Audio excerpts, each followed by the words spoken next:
یو روایت دی وخای. نو اوس مستحب ته دومره درجه ورکول دوی زیات نه زیات د استحباب داو لري چې هغه داسي ضروری وګڼي چې اړوي پری دینه خامخای کوي.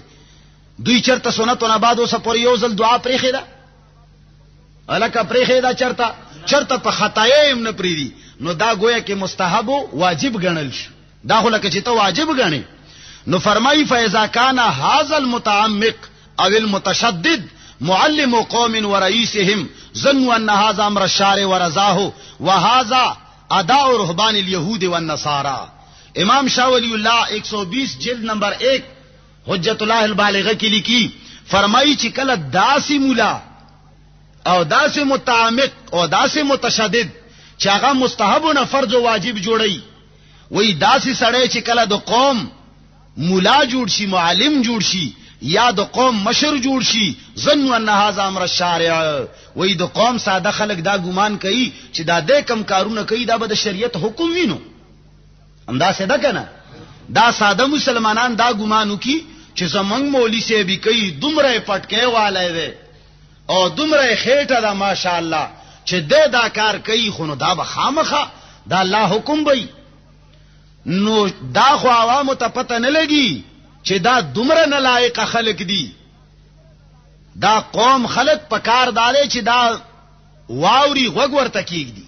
زمنګ دا فرض دي چې تاسو له بیان کو، د قوم خلقو دا فرض دي چې غوګ ورته کیږي. وګوره بعضی دومره نه لایق مولیان دي چې هغه کله د اذان نه رستو دعا کوي نو لاس ور سره پورته کوي، دا سی بل اسونه پورته کیو دعا به شروع کی.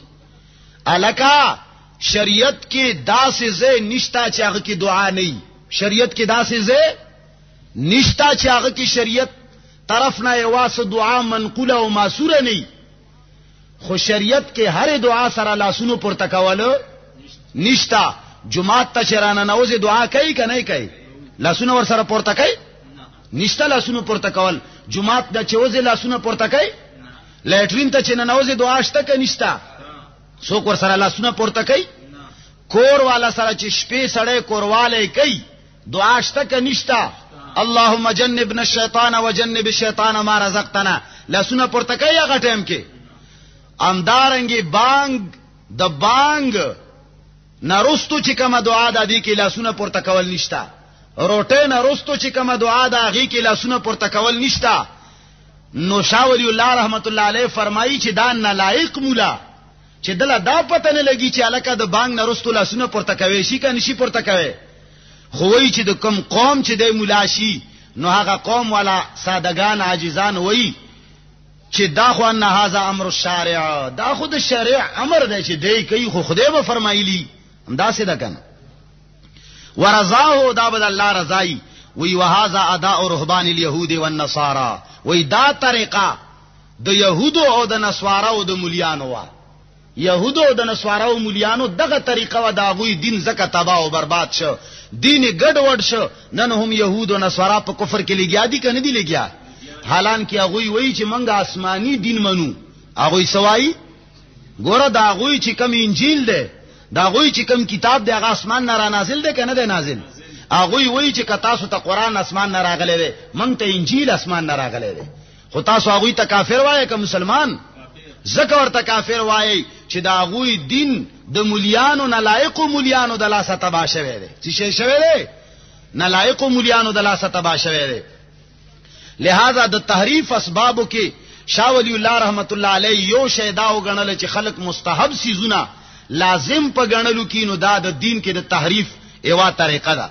علامه زین العابدین ابن نجیم مصری چې هغه ته زمنګ تاسو په مذهب کې امام ابو حنیفه ثانی ویلی شي، هغه لیکي لأن ذکر الله تعالی او قصد به التخصيص بوقت دون وقت او بشيء دون شيء لم يكن مشروعا حيث لم يرد به الشرع لأنه خلاف الشرع. بحر رائق دویم جلد 159 نمبر صفحه کې هغه لیکي فرمایي چې د الله ذکر کول چې هغه یو خاص وخت ورته مقرر کړي، یو خاص ټیم ورته مقرر کړي چې په دغه وخت کوم په دغه نه کوم، چې هغه د شریعت طرف نه جایز نوي، پاغه باندې شرع نوي راغلي. لانه خلاف الشرع، دا سيزونه څه دي د شریعت خلاف دي، دا شی جایز نه دي. عباداتو کې د خپل ځان طرفنا اوقات مقررول د خپل ځان د طرفنا د طریقې مقررول صحابه کرامو څنګه غنل. ګوره صحابه کرام هغه خلکو چې زما استاد پلار نه کنه او چت خلکو کنو. صحابه کرام زمنګ ستاسو د اولیاء کرامو نه او چت خلکو کنو، بزرګانو نه او چت خلکو کنو. پیغمبر علیه الصلاۃ والسلام نه براه راست د پیغمبر علیه الصلاۃ والسلام نه دین چا غسته ده.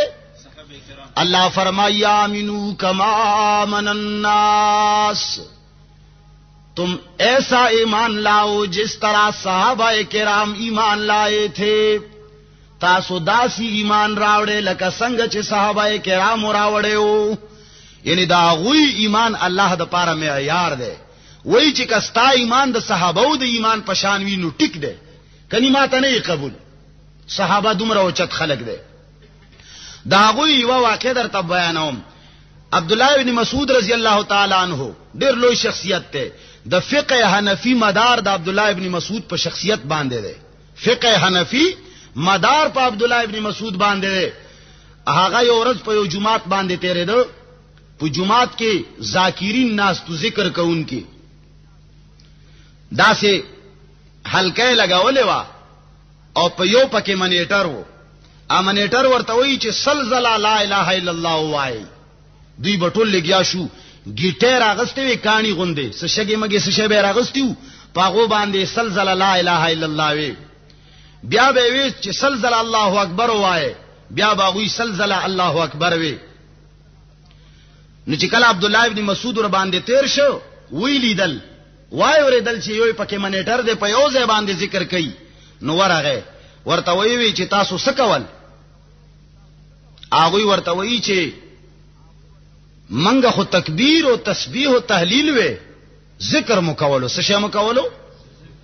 ګوره هغه مینچې په جمعتونو کې نه خوړې، هغه میټایانې جمعتونو کې نه خوړې، ذکر کولو. ذکر خو بیا هم ګوره. عبد الله ابن مسعود رضی الله تعالی عنہ ورته فرمایي قال فعدوا سيئاتكم فانا ضامن من الله يزيع من حسناتكم شيء. فعدوا من سيئاتكم، اپنی گناہوں کو شمار کرتے جاؤ، اپنی گناہوں کو شمار کرو. خپل گناہونه شمارئ.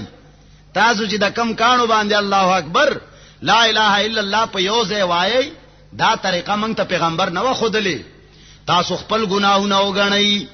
ز ضامن یم چې الله بس تاسو اجر نه ضایع کوي.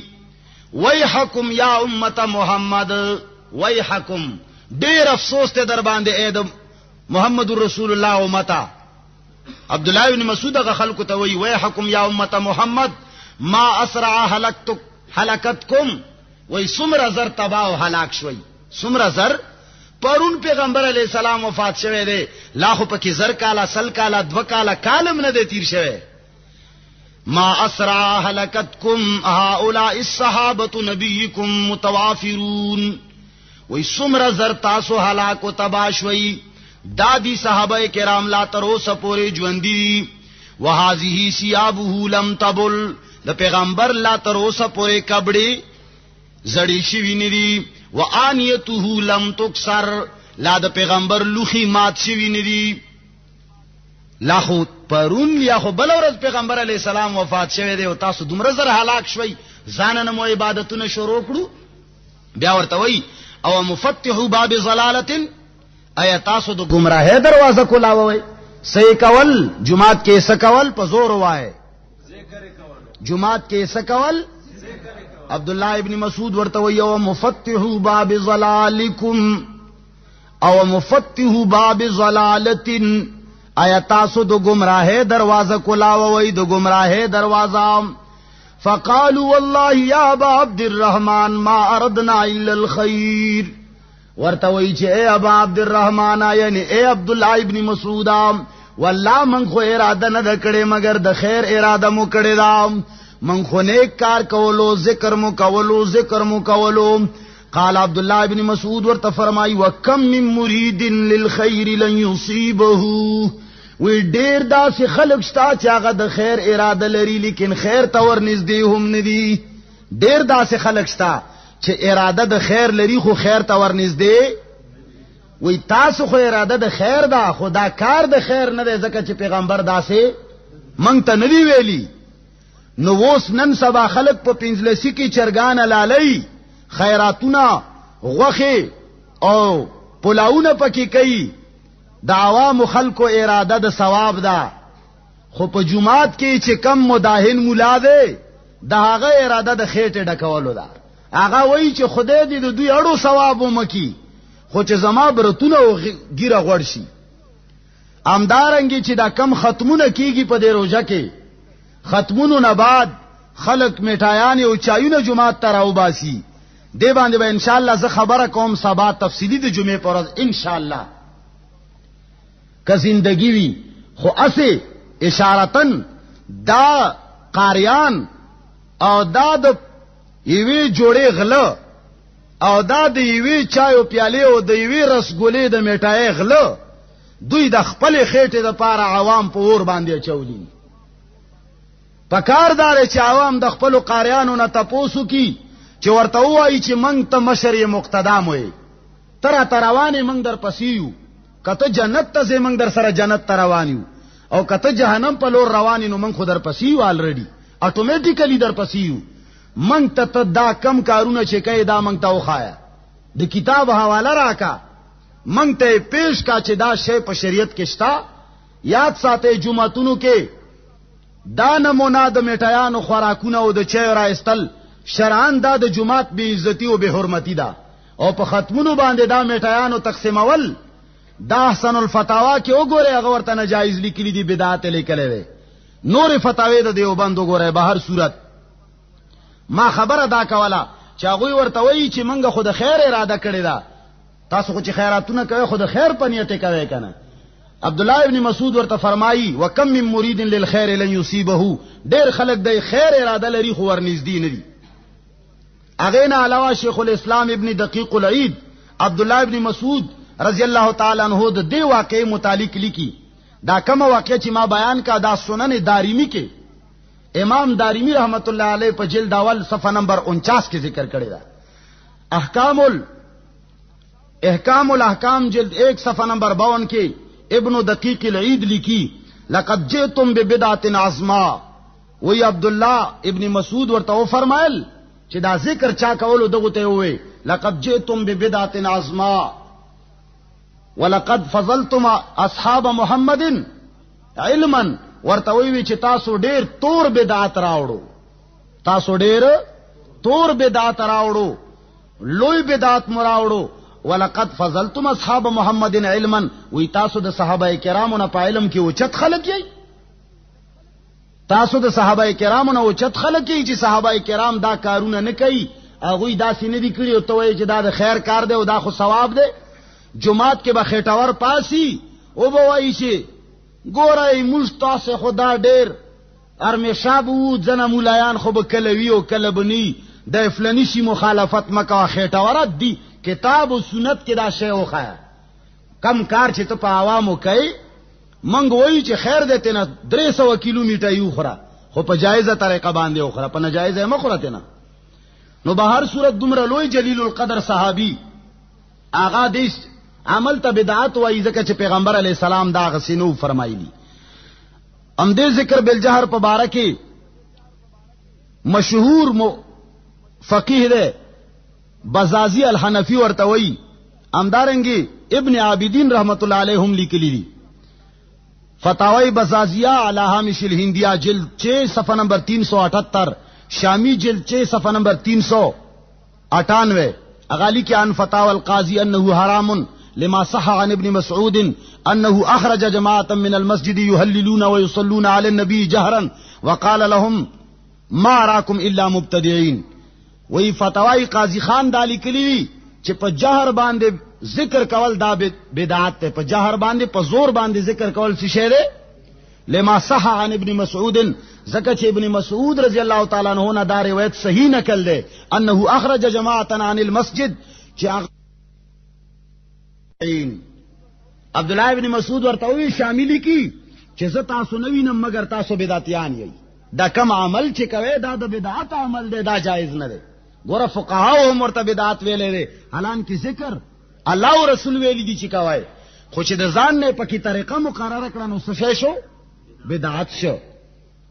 همدارنګې د دې خبرو د پاره پکار دا دی چې سړی بخاری شریف جلد 1 صفحه نمبر 238، مسلم شریف جلد 1 صفحه نمبر 409 لیکلی دی په دغه دواړو حوالو کې. ګوره د چاشت مونږ چې ده، د چاشت مونږ د دې ترغیب ورکړی شوی دی چې تاسو یې کوئ کنه، مستحب او سنت شی دی. وایي چې په یو وخت کې جمعات ته خلق په اهتمام سره دې ته راتلل شروع کړل، خلکو اهتمام سره براتلل په جمع سره په یو ځای به اودسونه کول، ټول به په چاشت ولاړو جمعات کې. دا شی یو قسم ضروری او لازم وګڼلو. عبد الله ابن عمر نه چا تاسو کو ورته وی چې د دوی متعلق ته سوای چې دا د چاشت مونږ کوي او ټول په یو ځای راځي او د سونه کوي او دا مونږ نه پریدي، هغه ورته وی چې دا بدعت کوي. د چاشت مونږ شتا خدا سينه چې ټول کله ورته په یو ځای باندې مټ شي او په یو ځای باندې دی جمعات کې په یو وخت باندې کوي چې خلک فرض وګڼي. نه نه، مستحب او سنت نه به فرض نه جوړي. پوهیږئ په دې خبره؟ امام نووي په 409 جلد 1، همدارنګي امام ربانی رحمت الله علیه تاسو نوم اوریدلې، ډېر لوی سړی تیر شوی دی، مجدد الفسانی ورته وایي. هغه په مکتوبات امام ربانی حصہ سوم صفحه نمبر 10 کې دغه مسله لیکلې ده. بهر صورت زما مقصد دې خبرو نه داو چې کله کم یو عبادت خلق هغه کې څه کیفیت او څه طریقې د ځان نه مقرري کی او د ځان نه ورته وخت مقرر کی، نو هغه بدعت وګرځي. دا پنځلسه چې کم سبا را روان دی، ډېر خلکو به د الله د رضا د پاره ورته تیارې کړي. عوامو ته څه پته ده؟ هغوی خو وایي چې دا ټول عمر من کوو او علماء کرامي خوري چې وروي بسې لاسونه په څنګهلو پورې لړلې وي. دا خو خود چاته نه وایي چې دا ګناه کار دی، دا مکوا. نو عوامو دا ګمان کړی دی چې دا خو د ثواب کار دی، که د ګناه کار دی خو چا به منع کړي وي. دا پنځلسه نه قرآن کې شته، نه په احادیثو کې شته، نه په اجماع امت کې شته او نه په قیاس کې شته. څوک دې په تاریخ کې بیان کی، تاریخ کې دا شی نشته.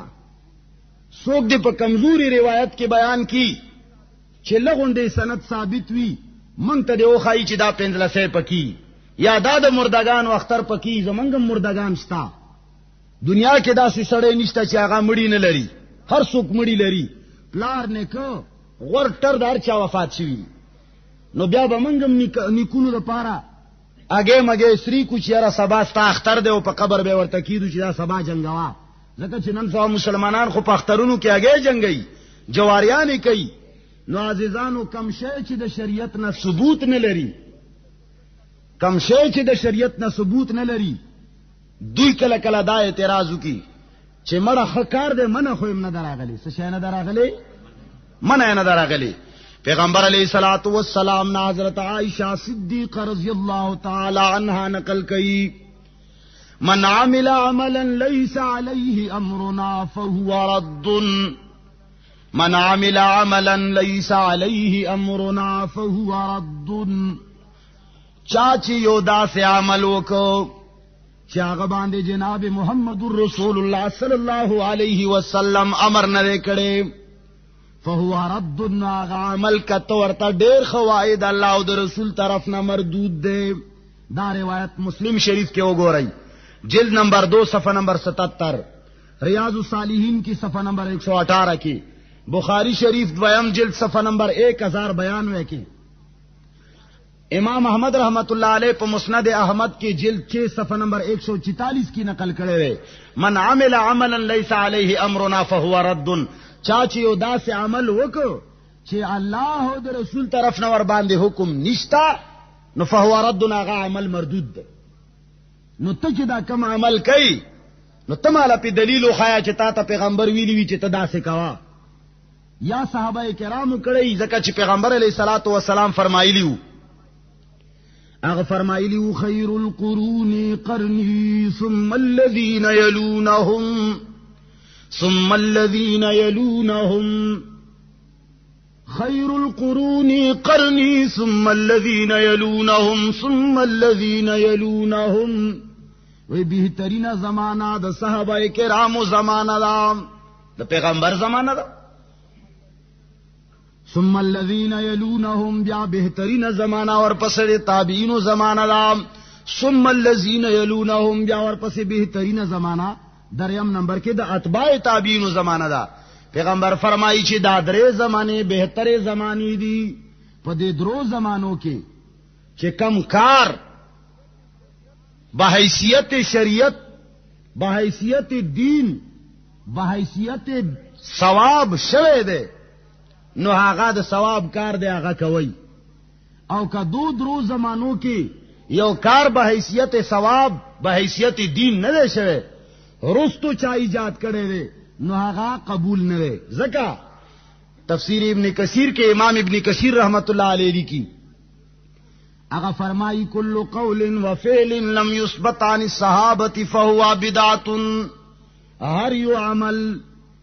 هر یو قول او هر یو عمل لم يثبت عن الصحابه چاغه د صحابه کرامو نه ثابت نوي فهو بدعه هغه عمل بدعت ولی کم عمل چې د صحابه کرامو نه ثابت ني هغه بدعت ته تفسیر ابن کثیر جلد نمبر 4 صفحه نمبر 156 کې دا مسله لیکلې دا عبارت موجود ده فرمایو اما اهل السنه والجماعه فيقولون في كل فعل وقول لم يثبت عن الصحابه رضي الله تعالى عنهم فهو بدعه کم یو عمل او کم یو قول چې صحابه کرامو نه ثبوت نشه پیش کوي نو هغه بدعت ولی لانه لو كان خيرا لسبقونا اليه زکه چې کدا کار د ثواب وای نو لسبقونا اليه هغه به موږ نمخ کې کړی وای کدا کار د ثواب وای کدا پنځلسه د ثواب شی وای کدا د مردگانو اختر د ثواب شی وای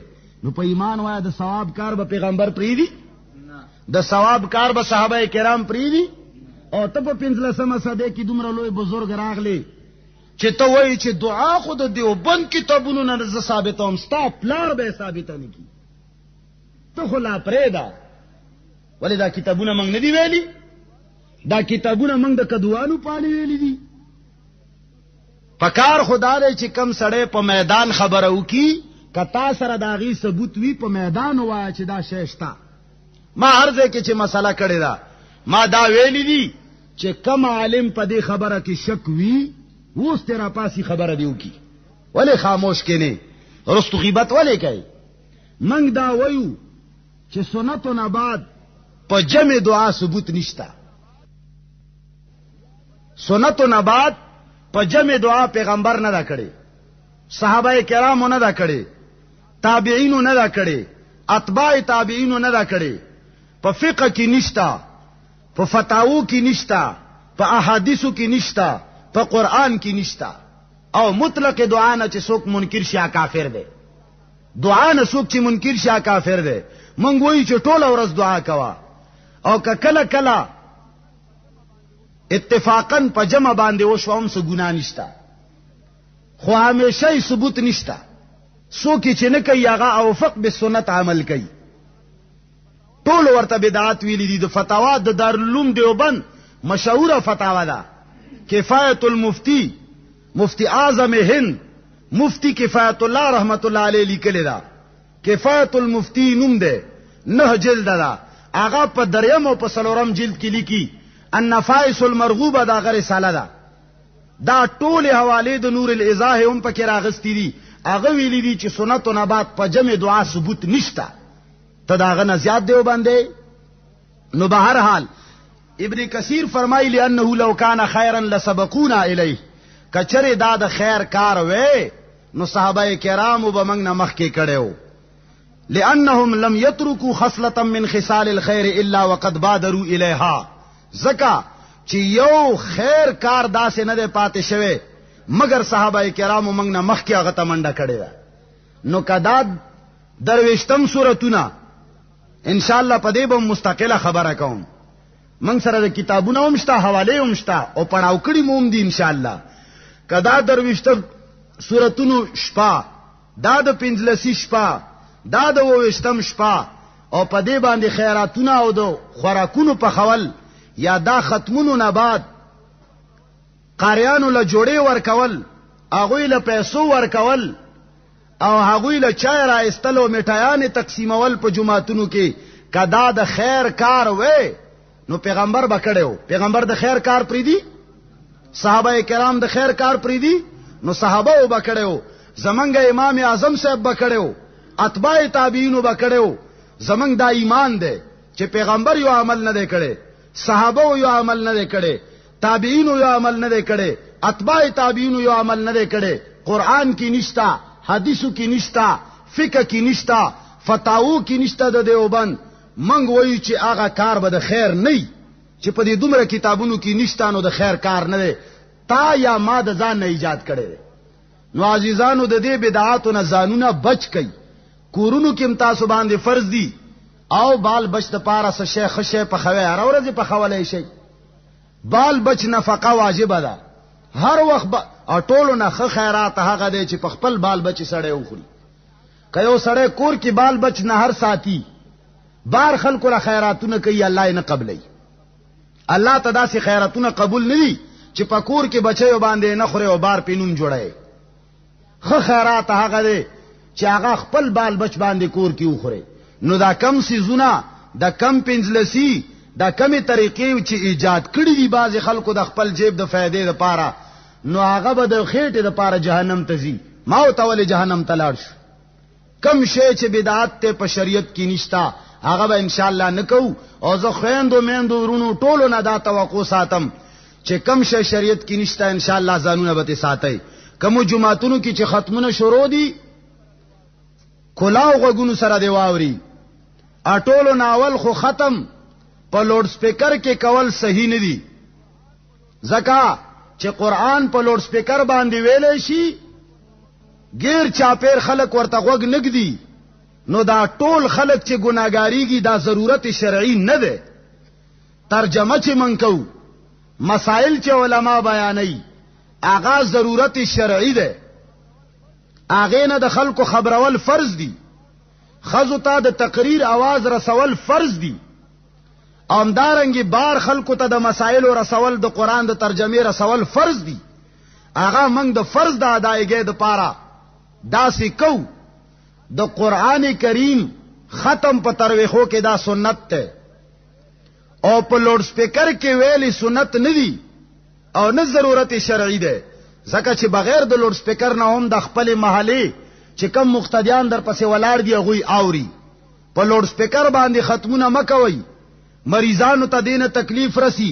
که زمنګ لوډ سپیکر نه ورته تکلیف رسی ما درته وې دا ضرورت شرعي ده، الته ضرورت شرعي نشته. دا مکوي دا سيزونه بند کړي. که کم مولا کلم مون کچره غوږ شي کچره کم مولا او کم قاری دا وای چې زدا کار کوم د دې ثبوت شتا، نو پکار داله چې مقتدیان ته نه ثبوت وغواړي، الله به هم در نه ثبوت غواړي. او زم ګوره د مولیانو نه ثبوت غواړم. پکار دې چې خپل مقتدیان دا حق پرست مسلمانان د خپل مولیانو نه ثبوت وغواړي. چې ثبوت کم مولا سره نه ورته ودی وای چې موږ جهنم ته مبوزا. نو لوډ سپیکر باندې د ختم کولو نه ځان وساتئ. نمبر 1. نمبر 2 کوم جمعهتونو کې چې ختمونه شروع دي پکار داله چې د هغو جمعهتونو قاریانو ته د خپل تنخواه مقرره کړی شي. 1500 تنخواه میاشتې شروع کې د مقرره ده، یا د 500 مقرره ده، یا د 100 روپے مقرره ده. صرف هغه تنخواه غستل جایز دي. نور چې خلک د صدقې او د خیرات په تور قاری له سور کوي دا ټول حرام دي. ورکون کې هم ګناګار دي، اغستون کې هم ګناګار دي. شامی هم لیکلی دي چې ناجایز دي. فتاوی احسن الفتاوا هم لیکلی دي، خیر الفتاوا هم لیکلی دي، فتاوی دارالعلوم دیوبند هم لیکلی دي، کفایت المفتی هم لیکلی دي. ګوره دین علاوه نور ډیرو غنو کتابونو لیکلی دي چې کچا قاری لا خیرات او صدقه کې کم شی ورکولو نو دا مشابه بالاجرت ته، او اجرت په تراویح باندې قران سناولو باندې حرام دی. اگر چې ته ورته سلسله وایي چې زه دا اجرت نه اخلم، خدا مشابه بالاجرت ضرور ده.